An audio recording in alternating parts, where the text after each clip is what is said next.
ହୁଁ।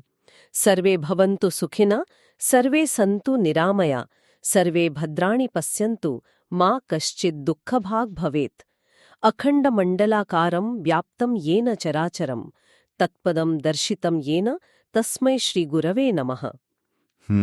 ବହୁତ ସୁନ୍ଦର।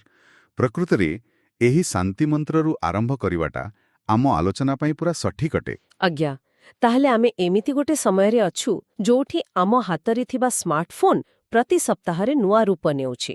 ମାନେ ନୂଆ ନୂଆ ଟେକ୍ନୋଲୋଜି ଆସୁଛି, କିନ୍ତୁ ଆମର ନିଜ ମସ୍ତିଷ୍କ ଆଉ ମନକୁ ଶାନ୍ତ ରଖିବାର ଯୋଉ ପ୍ରଣାଳୀ ନା, ତାହା ହଜାର ହଜାର ବର୍ଷ ଧରି ସମାନ ରହିଛି। ବିଲକୁଲ। ଆଉ ଆଜି ଆମେ ଦେଖିବାକୁ ଯାଉଛୁ କିପରି ଏକ ପ୍ରାଚୀନ ଦର୍ଶନ ଆଜିର ଏହି ଫାଷ୍ଟ ଫରୱାର୍ଡ ଦୁନିଆରେ ଆମକୁ ଏକ ବାଟ କଢ଼ାଇ ନେଇପାରିବ। ଠିକ୍ କହିଲେ। ଆଉ ଆଜି ଆମର ଏହି ଗଭୀର ଆଲୋଚନାର ଉତ୍ସ ହେଉଛି ଓଡ଼ିଶାର ଏକ ସୁନାମଧନ୍ୟ ଆଧ୍ୟାତ୍ମିକ ମାସିକ ପତ୍ରିକା ଓମକାରର ଏପ୍ରିଲ 2026 ମସିହାର ସମ୍ପାଦକୀୟ, ଯାହାକି ଦକ୍ଷିଣାମୂର୍ତ୍ତି ମଠ ପୁରୀର ସ୍ୱାମୀ ପ୍ରଣବାନନ୍ଦଙ୍କ ଦ୍ୱାରା ଲିଖିତ। ହଁ, ଆଉ ଏହି ବିଶେଷ ସଂଖ୍ୟାଟି ମହାବିଷୁବ ସଂକ୍ରାନ୍ତି ବା ଆମ ଓଡ଼ିଆ ନବବର୍ଷ ଅବସରରେ ପ୍ରକାଶିତ ହୋଇଛି। ସବୁଠୁ ବଡ଼ କଥା ହେଲା, ଏହି ପତ୍ରିକାଟି ଏବେ ନିଜର 23ତମ ବର୍ଷରେ ପାଦ ଦେଇଛି। ସତରେ ଦୀର୍ଘ 23 ବର୍ଷ। ମାନେ ଏହା କେବଳ ଗୋଟେ ଔପଚାରିକ ନବବର୍ଷର ଶୁଭେଚ୍ଛା ବାର୍ତ୍ତା ନୁହେଁ, ଏହାକୁ ପଢ଼ିଲା ପରେ ଲାଗିଲା ଯେମିତି ମଣିଷ ମସ୍ତିଷ୍କ ପାଇଁ ଗୋଟେ 3000 ବର୍ଷ ପୁରୁଣା ୟୁଜର ମ୍ୟାନୁଆଲ ଆମ ହାତରେ ଅଛି, ଆଉ ତାହା ଆଜିର ଡିଜିଟାଲ ଯୁଗ ପାଇଁ ପୁରା ଅପଡେଟ୍ ହୋଇ ଆସିଛି। ଠିକ୍ ଧରିଛନ୍ତି ଆପଣ। ଯଦି ଆମେ ଏହାର ଗଭୀରତାକୁ ଯିବାନ, ତେବେ ଜାଣିପାରିବା ଯେ ପ୍ରାଚୀନ ବେଦାନ୍ତ ଦର୍ଶନ ଆମ ଆଧୁନିକ ଜୀବନଶୈଳୀ ସହ କେମିତି ଏକ ସେତୁ ତିଆରି କରୁଛି, ଯେଉଁଠି ମଣିଷ ଚାରିଆଡ଼ୁ ଖାଲି ଚାପରେ ଘାଣ୍ଟି ହେଉଛି। ତାହେଲେ ଆସନ୍ତୁ ଏହାକୁ ଟିକେ ଖୋଲିକି ଦେଖିବା। ମାନେ ପତ୍ରିକାର ପ୍ରଚ୍ଛଦ ପୃଷ୍ଠାରେ ଯୋଉ ଚିତ୍ରଟି ଅଛି, ସମ୍ପାଦକ ତାକୁ ବହୁତ ସୁନ୍ଦର ବର୍ଣ୍ଣନା କରିଛନ୍ତି। ବାହାରେ ପୁରା ପ୍ରଚଣ୍ଡ ଖରା, ତାପମାତ୍ରା ବହୁତ ଅଧିକ, କିନ୍ତୁ ତାରି ଭିତରେ ଗୋଟିଏ କୃଷ୍ଣଚୂଡ଼ା ଗଛ ପୁରା ନାଲି ଫୁଲରେ ଝଟୁକୁଛି। ହଁ, ପ୍ରଥମ ଦୃଷ୍ଟିରେ ତାହା ଗୋଟେ ସାଧାରଣ ପ୍ରାକୃତିକ ଦୃଶ୍ୟ ଲାଗିପାରେ, ହେଲେ ବେଦାନ୍ତ ଦୃଷ୍ଟିକୋଣରୁ ଏଠାରେ ସବୁଠାରୁ ଆକର୍ଷଣୀୟ କଥାଟି ହେଉଛି ତାର ଦାର୍ଶନିକ ଦିଗ। ମାନେ ସେହି ସମୟ ଚକ୍ର ବା କାଳର ପ୍ରବାହ କଥା କହୁଛନ୍ତି ତ? ଆଜ୍ଞା। ଉପନିଷଦରେ ଏହି ଯୋଉ ପରିବର୍ତ୍ତନଶୀଳ ଦୁନିଆ କିମ୍ବା ଋତୁଚକ୍ର, ତାକୁ ଅନିତ୍ୟ ବୋଲି କୁହାଯାଇଛି। କୃଷ୍ଣଚୂଡ଼ା ଫୁଲ ଯେତେ ସୁନ୍ଦର ହେଲେ ବି ତାହା କ୍ଷଣଭଙ୍ଗୁର, କିଛିଦିନ ପରେ ତାହା ଝଡ଼ିଯିବ। ମାନେ ସବୁକିଛି ପରିବର୍ତ୍ତନଶୀଳ। ବିଲକୁଲ। କିନ୍ତୁ ଏହି କ୍ରମାଗତ ବଦଳୁଥିବା ଦୃଶ୍ୟ ପଛରେ ଯେଉଁ ଗୋଟିଏ ଅଦୃଶ୍ୟ ଅପରିବର୍ତ୍ତନୀୟ ସତ୍ତା ରହିଛି, ତାହାକୁ ହିଁ ବେଦାନ୍ତ ନିତ୍ୟ ବା ବ୍ରହ୍ମ କହେ। ଆଉ ଏଠାରେ ସ୍ୱାମୀ ପ୍ରଣବାନନ୍ଦ ଶ୍ରୀମଦ୍ ଭଗବଦ୍ ଗୀତାର ସେହି ପ୍ରସିଦ୍ଧ ଶ୍ଲୋକଟି ଦେଇଛନ୍ତି। ଆଚ୍ଛା, ସେ ନୈନମ୍ ଛିନ୍ଦନ୍ତି ଶସ୍ତ୍ରାଣୀବାଲା ଶ୍ଲୋକ ନା? ହଁ, ସେଇଆ। ନୈନମ୍ ଛିନ୍ଦନ୍ତି ଶସ୍ତ୍ରାଣୀ ନୈନମ୍ ଦହତି ପାବକଃ। ମାନେ ଆତ୍ମାକୁ ନା ଅସ୍ତ୍ର କାଟିପାରେ ନା ନିଆଁ ଜଳିପାରେ, ତାହା ହେଉଛି ଶାଶ୍ୱତ। ଆଉ ଏଇଠି କଥାଟା ଟିକେ ଆଶ୍ଚର୍ଯ୍ୟ ଲାଗୁଛି। ମାନେ ଏକ ପ୍ରକାର ବିରୋଧାଭାସ ଦେଖନ୍ତୁ। ଆମେ ନୂଆବର୍ଷକୁ ସମୟର ପରିବର୍ତ୍ତନ ହିସାବରେ ପାଳନ କରୁଛୁ। ଗୋଟେ ବର୍ଷ ଗଲା, ନୂଆବର୍ଷ ଆସିଲା ବୋଲି ଉତ୍ସବ ମନାଉଛୁ। କିନ୍ତୁ ସମ୍ପାଦକୀୟ ଆମକୁ ଶିଖାଉଛି ଯେ ଯାହା ପରିବର୍ତ୍ତନ ହୁଏ ନାହିଁ, ତାକୁ ଖୋଜିବା ଆମର ମୂଳ ଲକ୍ଷ୍ୟ ହେବା ଉଚିତ। ଠିକ୍ କଥା। ଆଉ ଏହା ହିଁ ଭାରତୀୟ ଦର୍ଶନର ସବୁଠୁ ସୁନ୍ଦର ଦିଗ। ଯେତେବେଳେ ଜଣେ ମଣିଷ ବୁଝିଯାଏ ଯେ ବାହାରର ସୁଖ ଦୁଃଖ ସବୁ କ୍ଷଣିକ, ସେତେବେଳେ ହିଁ ତା ଭିତରେ ପ୍ରକୃତ ମାନସିକ ସ୍ଥିରତା ଆସେ। ହଁ, ସେଥିପାଇଁ ତ ଛୋଟ ଛୋଟ ସମସ୍ୟାରେ ଲୋକେ ଆଉ ଭାଙ୍ଗି ପଡ଼ିବେନି। ହେଲେ ଆମେ ଏଇ ଗଭୀର ତତ୍ତ୍ୱକୁ ଆମର ଦୈନନ୍ଦିନ ଜୀବନରେ କେମିତି ଲଗେଇବା? ସେଇଟା ବୁଝାଇବା ପାଇଁ ହିଁ ପ୍ରଚ୍ଛଦରେ ଆହୁରି 2ଟି ପ୍ରତୀକ ଅଛି। ଆଜ୍ଞା, ମୁଁ ବି ସେଇଆ ଦେଖୁଥିଲି। ଗୋଟିଏ ଚିତ୍ରରେ ଜଣେ ମହିଳା ତୁଳସୀ ଚଉରା ମୂଳରେ ପାଣି ଦେଉଛନ୍ତି, ଯାହାକୁ ଆମେ ବସୁନ୍ଧରା ଠେକି କହୁ। ଆଉ ଗୋଟେ ହେଲା ଅକ୍ଷୟ ତୃତୀୟା ପାଇଁ ଯୋଉ ରଥ ତିଆରି ହେଉଛି, ତାର ଗୋଟେ ଚକ୍କର ଦୃଶ୍ୟ। ହଁ, ଏବେ ବସୁନ୍ଧରା ଠେକି କଥା ଚିନ୍ତା କରନ୍ତୁ। ବୈଶାଖ ମାସର ପ୍ରଚଣ୍ଡ ଖରାରେ ପଶୁପକ୍ଷୀ ବା ବାଟୋଇଙ୍କୁ ପାଣି ଦେବା କେବଳ ଗୋଟେ ସାମାଜିକ ପ୍ରଥା କିମ୍ବା ପୁଣ୍ୟ କାମ ନୁହେଁ। ତାହେଲେ ଆଉ କ'ଣ?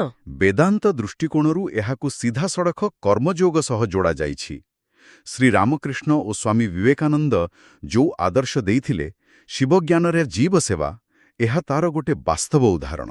ଓହୋ, ମାନେ ଯେତେବେଳେ ଆମେ କାହାକୁ ସାହାଯ୍ୟ କରୁ, ଆମ ଭିତରେ ଗୋଟେ ଅହଙ୍କାର ଆସିଯାଏ ଯେ ମୁଁ ଦାତା। ଆଜ୍ଞା, ବିଲକୁଲ।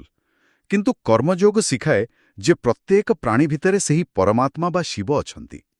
ତେଣୁ ଜଳଦାନ କେବଳ ଦୟା ନୁହେଁ ବରଂ ନିଜର ଅହଙ୍କାରକୁ ନଷ୍ଟ କରିବାର ଗୋଟେ ମାଧ୍ୟମ। ବା, ଏହାଦ୍ୱାରା ନିଜର ଚିତ୍ତଶୁଦ୍ଧି ହୁଏ। ବସୁନ୍ଧରା ଠେକି କଥାଟା ତ ମୁଁ ପୁରା ବୁଝିଗଲି, ହେଲେ ସେ ରଥଚକ କଥାଟା କେମିତି ଯୋଡ଼ି ହେଉଛି? ଅକ୍ଷୟ ତୃତୀୟାରେ ମହାପ୍ରଭୁଙ୍କ ରଥ କାମ ଆରମ୍ଭ ହୁଏ ବୋଲି ଆମେ ସମସ୍ତେ ଜାଣୁ, କିନ୍ତୁ ଏହାର ଆମ ବ୍ୟକ୍ତିଗତ ମାନସିକ ସଂଘର୍ଷ ସହ କ'ଣ ସମ୍ପର୍କ ଅଛି? ସେଇଟା ହିଁ ସବୁଠୁ ବଡ଼ ରହସ୍ୟ। କଠୋପନିଷଦରେ ଏହି ରଥକୁ ଏକ ବହୁତ ଶକ୍ତିଶାଳୀ ପ୍ରତୀକ ଭାବରେ ବ୍ୟବହାର କରାଯାଇଛି। ସେଠାରେ ଗୋଟେ ମନ୍ତ୍ର ଅଛି ନା, ଆତ୍ମାନମ୍ ରଥିନମ୍ ବିଦ୍ଧି ଶରୀରମ୍ ରଥମେବତୁ। ମାନେ ଆମ ଶରୀର ହେଉଛି ରଥ। ହଁ, ଆଉ ଆମ ଭିତରେ ଥିବା ଆତ୍ମା ହେଉଛି ରଥର ମାଲିକ ବା ରଥୀ। ଆମର ବୁଦ୍ଧି କିମ୍ବା ବିବେକକୁ ସାରଥୀ କୁହାଯାଇଛି, ଆଉ ଆମର ଯେଉଁ ଇନ୍ଦ୍ରିୟଗୁଡ଼ିକ ଅଛି, ଯିଏ ସବୁବେଳେ ବାହାର ଆକର୍ଷଣ ଆଡ଼କୁ ଧାଉଁଛନ୍ତି, ସେଗୁଡ଼ିକ ହେଉଛନ୍ତି ରଥ ଟାଣୁଥିବା ଘୋଡ଼ା। ବାପ୍ରେ, ଏଇଟା ତ ପୁରା ଜୀବନ୍ତ ବର୍ଣ୍ଣନା। ତେବେ ଯଦି ମୁଁ ଏହାକୁ ଆଜିର ଭାଷାରେ କହିବି, ମାନେ ଆମେ ଆମ ନିଜ ଜୀବନ ସିଇଓ ଭଳି, କିନ୍ତୁ ଆମର ବିବେକ ବା ସାରଥୀକୁ ସେ ଷ୍ଟିୟରିଂ ହ୍ୱିଲ୍ ବା ଲଗାମକୁ ଟାଣିକି ଧରିବାକୁ ପଡ଼ିବ, ଯାହାଦ୍ୱାରା ଆମର ଇନ୍ଦ୍ରିୟ ରୂପକ ପାଗଳ ଘୋଡ଼ାମାନେ ଗାଡ଼ିକୁ ନେଇ କୋଉଠି ଆକ୍ସିଡେଣ୍ଟ ନ କରନ୍ତି। ପୁରା ସଠିକ୍ ଉଦାହରଣ ଦେଲେ ଆପଣ। ତେଣୁ ସମ୍ପାଦକ ଆମକୁ ବୁଝାଉଛନ୍ତି ଯେ ଅକ୍ଷୟ ତୃତୀୟାରେ ବାହାରେ ବିଶାଳ ରଥ ତିଆରି ହେବା ସହ ଭିତରେ ନିଜ ଚରିତ୍ରର ରଥ ବି ନିର୍ମାଣ ହେବା ବହୁତ ଜରୁରୀ। ଏହା ଏକ ଚମତ୍କାର ସମନ୍ୱୟ ପ୍ରକୃତରେ। ହେଲେ ଯଦି ଆମେ ଆଜିର ବାସ୍ତବତାକୁ ଦେଖିବା, ଆଜିକାଲିର ଦୁନିଆରେ ନିଜର ଏହି ଆଭ୍ୟନ୍ତରୀଣ ରଥକୁ ନିୟନ୍ତ୍ରଣ କରିବା କେତେ କଷ୍ଟକର ହୋଇଗଲାଣି କହୁନାହାନ୍ତି? ସବୁଆଡ଼େ ଖାଲି ସୋଶାଲ ମିଡିଆ ଆଉ ଆକର୍ଷଣ। ଆଜ୍ଞା ହଁ, ପରିବେଶ ଆମକୁ ବହୁତ ଅଧିକ ବିଚଳିତ କରୁଛି। ସ୍ୱାମୀ ପ୍ରଣବାନନ୍ଦ ମଧ୍ୟ ନିଜ ଲେଖାରେ ଏହି କଠୋର ସତ୍ୟ ବିଷୟରେ ଲେଖିଛନ୍ତି। ଲୋକଙ୍କର ପଢ଼ିବା ଅଭ୍ୟାସ ଆଉ ଧୈର୍ଯ୍ୟ ଏବେ ବହୁତ କମିଗଲାଣି। ଠିକ୍ କଥା। ସମସ୍ତଙ୍କୁ ଏବେ ଛୋଟ ଛୋଟ ଭିଡିଓ ଆଉ ରିଲ୍ସ ଦରକାର। ଗଭୀର ଆଧ୍ୟାତ୍ମିକ ଦର୍ଶନକୁ ବସିକି ପଢ଼ିବା ପାଇଁ ବା ବୁଝିବା ପାଇଁ କାହା ପାଖରେ ସମୟ ଅଛି? ପଟେ ବଢ଼ୁଥିବା ଖର୍ଚ୍ଚ। ଯେକୌଣସି ଅନୁଷ୍ଠାନ ହୋଇଥିଲେ ଏତେବେଳକୁ ହତାଶ ହୋଇ ବନ୍ଦ କରିଦେଇଥାନ୍ତେ। ସତରେ। ହେଲେ 23 ବର୍ଷ ଧରି ଚାଲିଆସିଥିବା ଏହି ଓମ୍କାର ପତ୍ରିକା ହାର ମାନିଲା ନାହିଁ କାହିଁକି? ମାନେ ସେମାନେ କିଛି ଅଲଗା ବାଟ ଭାବିଲେ କି? ବିଲକୁଲ ଭାବିଲେ। କାରଣ ସେମାନେ ଉପରଠାଉରିଆ ଜ୍ଞାନ ଦେବାରେ ବିଶ୍ୱାସ କରନ୍ତି ନାହିଁ। ସେମାନେ ଜାଣନ୍ତି ଯେ ସମାଜରେ ଚରିତ୍ର ଗଠନ ପାଇଁ ବେଦାନ୍ତ ଦର୍ଶନ ନିହାତି ଦରକାର। ଆଉ ସେଥିପାଇଁ ସେମାନେ ଟେକ୍ନୋଲୋଜିକୁ ବିରୋଧ ନ କରି ତାକୁ ହିଁ ନିଜର ଅସ୍ତ୍ର ବନେଇଲେ। ଆଚ୍ଛା, କ'ଣ କଲେ ସେମାନେ? ଜାନୁଆରୀ 25, 2026 ମସିହାରେ ସେମାନେ ନିଜ ପତ୍ରିକାର ଏକ ଅଡିଓ ସଂସ୍କରଣ ବା ଶ୍ରାବ୍ୟ ଫର୍ମାଟ୍ ଲଞ୍ଚ କଲେ। ଆରେ ବାଃ, ଏଇଟା ତ ଗୋଟେ ଜବରଦସ୍ତ ଆହା ମୁହୂର୍ତ୍ତ ପ୍ରକୃତରେ। ମାନେ ଯଦି ଆମେ ଭାରତୀୟ ପରମ୍ପରାକୁ ଦେଖିବା, ଆମର ସବୁଠୁ ପୁରୁଣା ଶିକ୍ଷାଦାନ ପଦ୍ଧତି ତ ତାହିଁ ଥିଲା ନା, ଶ୍ରୁତି। ସମ୍ପୂର୍ଣ୍ଣ ସତ କଥା। ଗୁରୁଙ୍କଠୁ ଶୁଣିବା ଆଉ ମନେ ରଖିବା। ଯେତେବେଳେ ଲୋକେ ମୋବାଇଲ ସ୍କ୍ରିନ୍ ଦେଖି ଦେଖି କ୍ଳାନ୍ତ ହୋଇଯାଉଛନ୍ତି, ସେତେବେଳେ ପତ୍ରିକାଟି ଆଧୁନିକ ପଡକାଷ୍ଟ ସହ ପୁରାତନ ଶ୍ରୁତି ପରମ୍ପରାକୁ ଯୋଡ଼ିଦେଲା। ଅତି ସ୍ମାର୍ଟ ପଦକ୍ଷେପ। ଆଜ୍ଞା, ଉପନିଷଦରେ ଜ୍ଞାନ ପ୍ରାପ୍ତିର 3ଟି ମୂଳ ସୋପାନ ଅଛି: ଶ୍ରମଣ, ମନନ ଆଉ ନିଧିଧ୍ୟାସନ। ଅଡିଓ ଫର୍ମାଟ୍ ସିଧାସଳଖ ଏଇ ପ୍ରଥମ ସୋପାନ ଶ୍ରବଣ ସହ ଯୋଡ଼ି ହେଲା। ଏବେ ଯେଉଁମାନେ ବହି ପଢ଼ିପାରୁନାହାନ୍ତି ବା ଯୁବପିଢ଼ି ଯେଉଁମାନେ ଅଫିସ୍ ଯାଉଛନ୍ତି କି ଘର କାମ କରୁଛନ୍ତି, ସେମାନେ ଇୟରଫୋନ୍ ଲଗେଇ ଶୁଣିପାରିବେ। ହଁ ତ, ଏହାଦ୍ୱାରା ଆଖି ଉପରେ କିଛି ଚାପ ପଡ଼ିବନି ଆଉ ମନ ବି ଶାନ୍ତ ରହିବ। ଜ୍ଞାନର ପ୍ରସାର ଆଉ କେବଳ ଛାପା ବହି ଉପରେ ନିର୍ଭର କରିକି ରହିଲାନି। ଆଉ ସମ୍ପାଦକଙ୍କ ମତରେ ଏହି ଶ୍ରାବ୍ୟ ମାଧ୍ୟମଟି ବହୁତ ଆଦୃତ ମଧ୍ୟ ହୋଇଛି ନା? ଆଜ୍ଞା, ବହୁତ ଭଲ ରେସ୍ପନ୍ସ ମିଳିଛି। ୟା ଅର୍ଥ ହେଲା ଲୋକେ ଏବେ ବି ଭଲ କଥା ଶୁଣିବାକୁ ଚାହୁଁଛନ୍ତି, ବସ୍ ଆମକୁ ଠିକ୍ ରାସ୍ତାରେ ସେମାନଙ୍କ ପାଖରେ ପହଞ୍ଚିବାକୁ ପଡ଼ିବ। ବହୁତ ବଢ଼ିଆ। ତେବେ ଏହି ଅଡିଓ ମାଧ୍ୟମରେ ନୂଆ ଶ୍ରୋତା ଯୋଡ଼ି ହେବା ପରେ ସେମାନଙ୍କୁ ନିଜର 23ତମ ବର୍ଷରେ ଓମ୍କାର କିଭଳି ନୂଆ କଣ୍ଟେଣ୍ଟ ଦେବାକୁ ଚିନ୍ତା କରିଛି? ମାନେ ଆଗାମୀ ଯୋଜନା କ'ଣ ସବୁ ଅଛି? ଯୋଜନା ବହୁତ ସ୍ପଷ୍ଟ। ପ୍ରଥମତଃ, ସେମାନେ ଉଚ୍ଚକୋଟୀର ଗବେଷଣାମୂଳକ ପ୍ରବନ୍ଧ ପ୍ରକାଶ କରିବା ଜାରି ରଖିବେ, ଯାହା ପିୟର ରିଭ୍ୟୁଡ୍ ହୋଇଥିବ। ଯେମିତିକି ନିକଟରେ ସେମାନେ ଶ୍ରୀ ଜଗନ୍ନାଥ ତଥ୍ୟକୋଷ ବୋଲି ଗୋଟିଏ ମୂଲ୍ୟବାନ ଗ୍ରନ୍ଥ ବାହାର କରିଛନ୍ତି। ଆଉ ତା ସହ ଏକ ସଂଘର୍ଷରତ ସନ୍ନ୍ୟାସୀ ନାମକ ପୁସ୍ତକ ବି ପ୍ରକାଶ ପାଇଛି। ଆଚ୍ଛା, ତାହେଲେ ସ୍କଲାର୍ସମାନଙ୍କ ପାଇଁ ବହୁତ କିଛି ଅଛି। ହେଲେ ଯୁବପିଢ଼ିଙ୍କ ପାଇଁ କ'ଣ କରୁଛନ୍ତି? ହଁ, ସେଇଠି ହିଁ ଅସଲ ଫୋକସ୍। ଏହି ଯୋଜନାର ମୂଳ ଲକ୍ଷ୍ୟ ହେଉଛି ବ୍ୟାବହାରିକ ବେଦାନ୍ତ ବା ପ୍ରାକ୍ଟିକାଲ ବେଦାନ୍ତ। କେବଳ ଥିଓରି ନୁହେଁ, ଧ୍ୟାନ, ଯୋଗା ଆଉ ସେବା ମାଧ୍ୟମରେ ଏହାକୁ ଦୈନନ୍ଦିନ ଜୀବନରେ କେମିତି ଲଗେଇବେ, ସେଥିପାଇଁ ସେମାନେ ଯୁବପିଢ଼ିଙ୍କ ପାଇଁ 2ଟି ନୂଆ ବିଭାଗ ଆରମ୍ଭ କରୁଛନ୍ତି। 8ରୁ 14 ବର୍ଷ ପିଲାଙ୍କ ପାଇଁ ବାଳବୋଧ ଆଉ 15ରୁ 21 ବର୍ଷ ବୟସ୍କଙ୍କ ପାଇଁ ବାଳହିତ। ଏଇଠି ମୋ ମନରେ ଗୋଟେ ପ୍ରଶ୍ନ ଆସୁଛି। ଆଜିର ସମୟରେ ବିଶେଷକରି ସ୍କୁଲ କଲେଜ ପିଲାମାନେ ନିଜ ପାଠପଢ଼ା ଆଉ କ୍ୟାରିୟର ଚାପରେ ଛନ୍ଦି ହୋଇଗଲେଣି। 8 କି 15 ବର୍ଷ ବୟସରୁ ସେମାନଙ୍କୁ ବେଦାନ୍ତ ପଢ଼ାଇବା କ'ଣ ଦରକାର? ଏହା ତାଙ୍କୁ ଡିଷ୍ଟ୍ରାକ୍ଟ କରିବନି ତ? ବହୁତ ବାପା ମାଙ୍କର ଏମିତି ସନ୍ଦେହ ଥାଏ, କିନ୍ତୁ ଆପଣ ଭାବନ୍ତୁ, ଆଜିର ପିଲାମାନେ ଯେଉଁ ଇନଫର୍ମେସନ୍ ଓଭରଲୋଡ୍ ବା ସୂଚନାର ବନ୍ୟା ଭିତରେ ବଢ଼ୁଛନ୍ତି, ତାହା ପୂର୍ବରୁ କେବେ ନଥିଲା। ପ୍ରତି ସେକେଣ୍ଡରେ ନୂଆ ବିଚାର, ନୂଆ ଭିଡିଓ ସେମାନଙ୍କ ମୁଣ୍ଡ ଖରାପ କରୁଛି। ସତ କଥା, ଫୋନ୍ ଛାଡ଼ୁନାହାନ୍ତି ଆଜିକାଲି ପିଲା। ଆଜ୍ଞା, ତେଣୁ ଯଦି ପିଲାଦିନରୁ ବେଦାନ୍ତର ମୂଳଦୁଆ ପଡ଼ିବ, ସେଇଟା ସେମାନଙ୍କ ମସ୍ତିଷ୍କ ପାଇଁ ଗୋଟେ ସୁରକ୍ଷା କବଚ ଭଳିଆ କାମ କରିବ।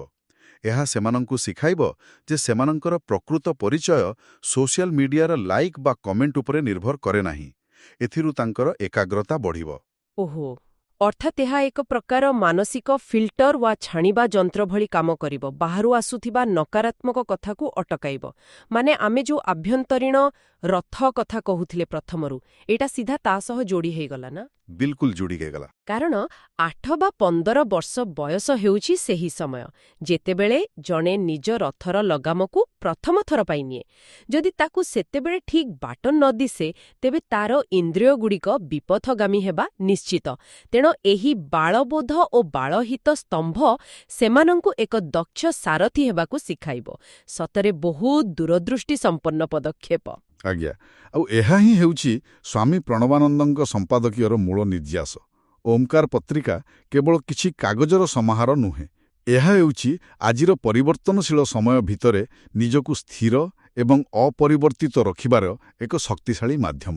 ତାହେଲେ ଆମେ ଯଦି ପୁରା ଆଲୋଚନାକୁ ସାମଗ୍ରିକ ଭାବରେ ଦେଖିବା, ଆମେ କେତେଗୁଡ଼ିଏ ଚମତ୍କାର ସୋପାନ ଦେଇ ଆସିଲେ।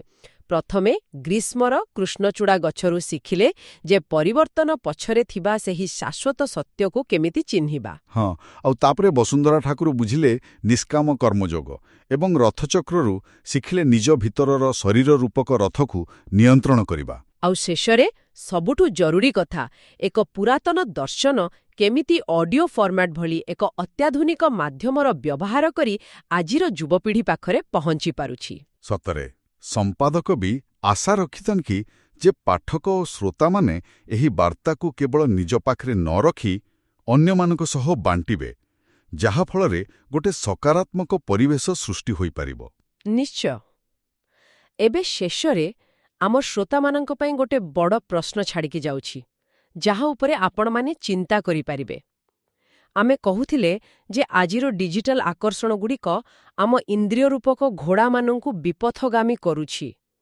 ଯେଉଁ ସ୍ମାର୍ଟଫୋନ୍ ଆମକୁ ବ୍ୟସ୍ତ ରଖୁଛି ବା ଦିଗହରା କରୁଛି, ସେହି ସମାନ ଉପକରଣକୁ ଆମେ ଆମର ଲଗାମ ବା ରେଞ୍ଜ ହିସାବରେ ବ୍ୟବହାର କରିପାରିବା କି? ମାନେ ବିଶ୍ୱକୁ ହିଁ ଅମୃତ ଭାବରେ ବ୍ୟବସ୍ଥା କରିବା। ବିଲକୁଲ। ଯଦି ଆମେ ଖରାପ ଜିନିଷ ନ ଦେଖି ଏଭଳି ଗଭୀର ଏବଂ ଶାନ୍ତିଦାୟକ ଅଡିଓ ଶୁଣିବା, ତେବେ ଟେକ୍ନୋଲୋଜି ଆମର ମାଲିକ ନ ହୋଇ ଆମର ଦକ୍ଷ ସେବକ ହୋଇ ରହିବା। ନିୟନ୍ତ୍ରଣ ଆମ ହାତରେ ଅଛି। ଏକଦମ ସଠିକ କଥା। ତାହେଲେ ଆସନ୍ତୁ ଭଗବାନ ଦକ୍ଷିଣାମୂର୍ତ୍ତିଙ୍କ ଶ୍ରୀଚରଣରେ ଏହି ସମସ୍ତ ଚିନ୍ତାଧାରାକୁ ସମର୍ପଣ କରି ଆଜିର ଏହି ଆଲୋଚନାକୁ ବିରାମ ଦେବା। ଈଶ୍ୱର ଗୁରୁରାତ୍ମେତି ମୂର୍ତ୍ତିଭେଦ ବିଭାଗିନେ ବ୍ୟୋମବଦ୍ ବ୍ୟାପ୍ତ ଦେହାୟ ଦକ୍ଷିଣାମୂର୍ତ୍ତେୟେ ନମଃ।